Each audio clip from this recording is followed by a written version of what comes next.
Good morning, everyone. Today we'll talk about a new chapter, which is induction and inductance.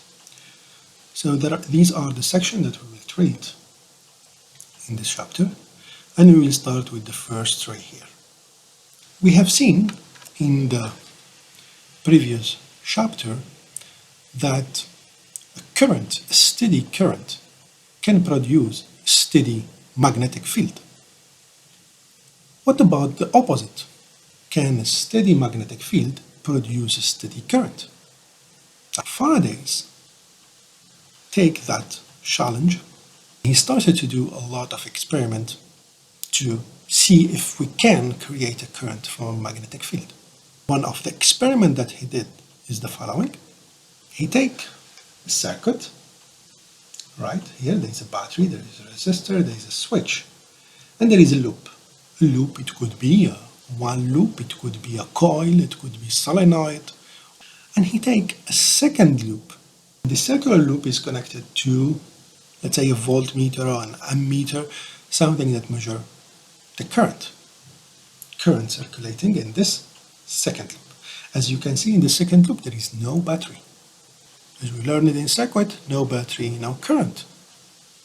He closes the switch, and he has a certain amount of magnetic field here, steady magnetic field, and he see in the second loop there is nothing.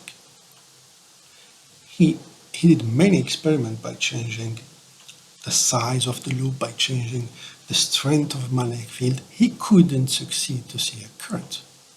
So magnetic field cannot produce a current. Steady magnetic field cannot produce a current.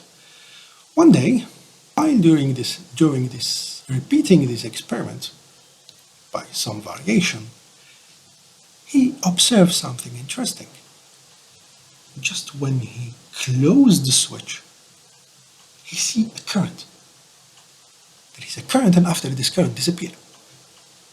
When he opened the switch, again, for a short moment, there is a current. There is a current actually in opposite direction now. So something is happening here. So the observation that he saw, just when we close the switch or when we open it, at that precise moment, there is a current circulating in the second loop. That's a very interesting phenomenon because it means that we can create current even if it's for a short time without battery. Not the only experiment that he did other experiments. Basically, if you think about it, the first loop, what it do, it just create a magnetic field. This magnetic field pass through the second loop. So we can replace this circuit by magnet. Why we don't start with just simple bar magnet? The bar magnet will create a magnetic field, and we do the experiment. That's what he did, and I explain you this in the second slide. This is an illustration of Faraday's experiment of induction. What you need, a magnet, a bar magnet, a coil. So a coil that's basically a short solenoid, and something that measures current. Okay, a sensitive ammeter, voltmeter, galvanometer, anything that measures current circulating in this coil. So as you can see here, there is a magnet, there is a stationary magnet, and there is basically no current in the circuit here, in the coil. If I start to move the magnet, and here I will move it fast, you will see the needle deviate. I move it in, I move it out, I move it in, I move it out. So there is each time there is a current, and depending on the direction of the motion, the direction of current is changing. So the value here is either positive or negative. It means that the current is switching the direction, is changing the direction. If I am stationary here, there is no current. If I move and I stop here, still there is no current. So I need a movement of magnet to get a current. What we can do also, we can increase the number of coil, the number of turns. So here a coil, basically you have 5 loop, 5 turn. If we increase to 10 turn, and let's move fast, you will see the needle is deviating a lot. Let me back and forth. You will see the current is clearly greater than when I had just 5 turns. And here, if I move slowly, you see I have a small deviation. The value of current depends how fast I am moving. If I go to 15 turn here, you will see stronger deviation, so stronger current, especially if I am moving fast. Right? So this link I will share it with you, and you can play around with it just to understand this concept. So again, if I am at 15 turn, if I move slowly, I have slower deviation. Okay? But if I stop, current back to 0. There is no current. Alright, so we have seen in the experiment here how the bar magnet, the motion of the bar magnet, can create a current in the coil. So what are the conclusion? The conclusion is that the current appears only when there is a relative motion between the bar magnet and the coil. We did an experiment, we moved the bar magnet. What you can do also, make the bar magnet stationary and you move the coil instead. Both experiments will result in a current in the coil. And we saw that the faster motion, when we move a magnet faster, we have stronger current, greater current. And also, if we move the magnet toward the coil, we have a current in one direction. If we move it away from the coil, we have a current in opposite direction. When we have a current in a coil, it's as if we have a battery. So there is an electromotive force that appears in the coil due to the relative motion of the magnetic field. So that's what Faraday realized, that there is an induced current in the loop, or in the second loop, or an induced EMF. This induced EMF depends on what? On the amount of magnetic field that passed through the loop, through the second loop. Understood this very well when we move the bar magnet. We are changing the amount of the magnetic field passing through the loop. But even in this experiment, we can understand that. When the switch is open like this, there is no current flowing in the first loop, so there is no magnetic field. The magnetic field, what is it? 0. There is 0 magnetic field in the second loop. When you close the switch, there is a current flowing through the first loop. The first loop would create a magnetic field. This magnetic field will pass through the second loop. So it means that the magnetic field in the second loop goes from 0 to a certain value. So the magnetic field is changing. And the change of this magnetic field, that's what creates the current, that's what creates the EMF. So these are the conclusion of Faraday. He further understood that amount of magnetic field that we are talking about that pass through the second loop, that's the number of magnetic field lines. So the number of magnetic field lines that pass the loop, if this number is changing, that's what created EMF. And the faster the number of lines is increasing or decreasing, the greater is the EMF. And also he realized something else. Here in this schematic we have one loop. If you replace here, you get a 2 loop, a 3 loop, a 4 loop. So basically a solenoid with a lot of turn, or a coil with different loop. You will increase the EMF, you will increase the induced current. Now we go to the Faraday's law of induction. Since we understood the experiment, we can write it in mathematical form. What is the number of field line passing through a loop? That's something that we saw before in electric field. That's what we call a flux. But this time we have a magnetic flux. So magnetic flux through what? Through the area enclosed by the loop. And we write the EMF, the strength of the EMF is equal to what? To the change of the magnetic flux. Minus d phi over dt. Let's forget about the minus sign here, we will come back to it later. So that's for one loop. If we have n loop, we just need to multiply this number by n, by the number of loop that we have. So each loop will create the same EMF, and the total EMF, it will be n times the EMF created by one loop. The magnetic flux, define it the same way as we define it the electric flux. That's the integral on the area of what? Of the field times dA. The cross-scalar product between the magnetic field and the area vector. Right? If we have a flat area like this, the magnetic flux, phi b, what is it? That's the scalar product between B. Let's assume that B is uniform and we have a flat area, so we need to introduce the area vector. The area vector here perpendicular to the area itself. We have a magnetic field, lines here, so that's equal to B times A times the cosine of the angle between B and A. How I can change the magnetic flux?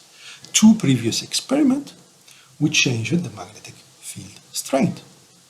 But we can change flux differently. We can change the area.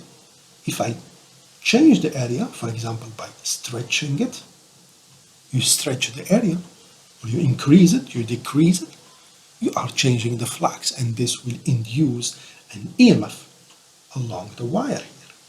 You can change also the angle. How we can change the angle here in this experiment? Well, you rotate your loop.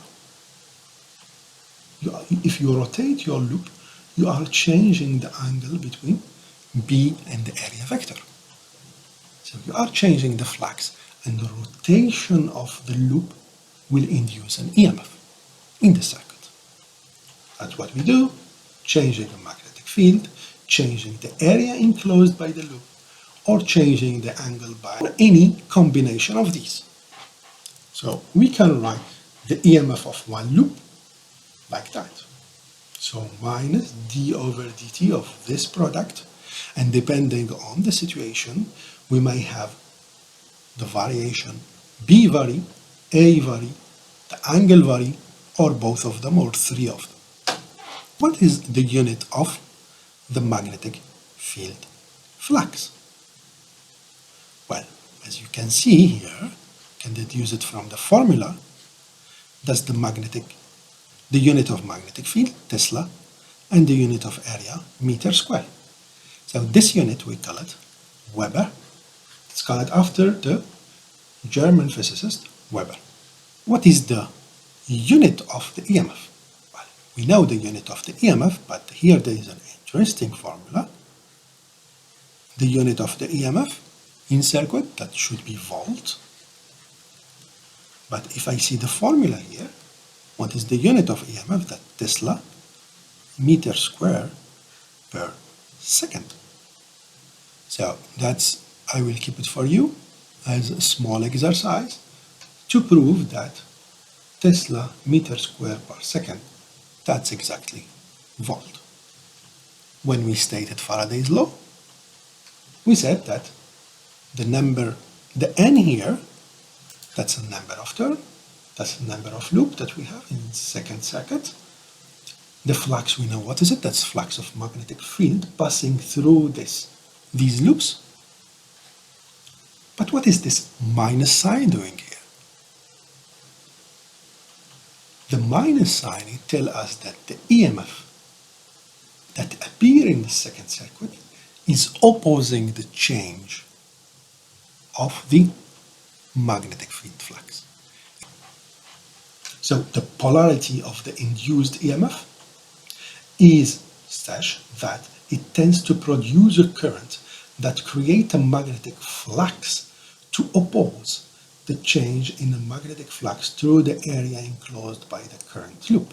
Basically what we will do, because the sign of the EMF, the polarity of the EMF, will tell me where the current is moving in the second loop.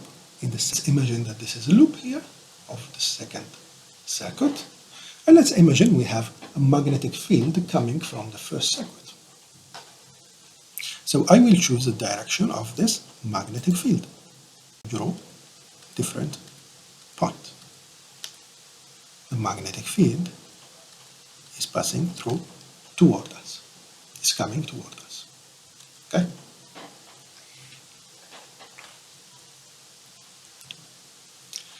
And let me assume that, so that's the first B. That's the B that causes the EMF. And let me assume that the strength of B is increasing. Or in other words, the flux of B increasing. That's what we are looking for. The flux increase. So the flux increase by increasing, for example, the strength of B. So what I will have more field lines coming. The number of field lines passing through the area will increase. The EMF, it will oppose this increase. How we can oppose this increase? Well, by creating a magnetic field flux in opposite direction. How I can do that? I will create a magnetic field like this. That's my field induced.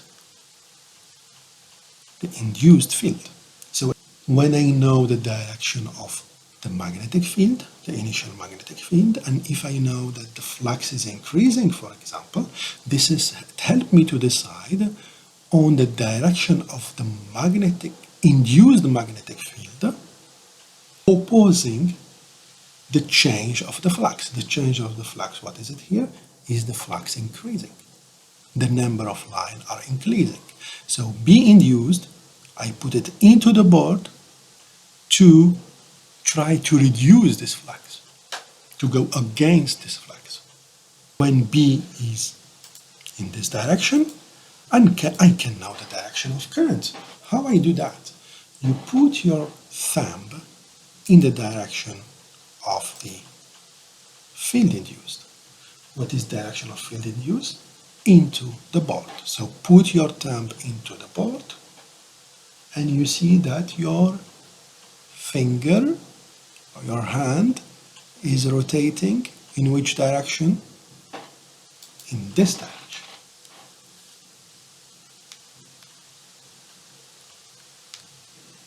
If you put your thumb into the board, your hand are rotating clockwise. So that's the direction of the current. And if I know the direction of current, it means that I know the direction of the EMF. That's the same direction. The EMF also is in the same direction. Can you draw it? Like that. That's my induced EMF. Sorry, the current, I will write it like that. That's my induced current. I will stop here and let you with this slide that show you all the situation, all different situations. So just I will go through it faster. Here what we have the field, the initial field is downward, and the initial field, what happened to it, is increasing with time. We have an increasing downward field. So the question is, what is the direction of the induced current and the induced field? So try to do it by applying Lenz law. Second situation, we have B downward also, but B now is decreasing, so the flux is decreasing. So think about what you need to do. And here we have an increased field. So here we have B upward, and B is increasing, so the flux is increasing. And in this situation, we have B upward, but B is decreasing, so the flux is decreasing. Okay? So try to do it yourself and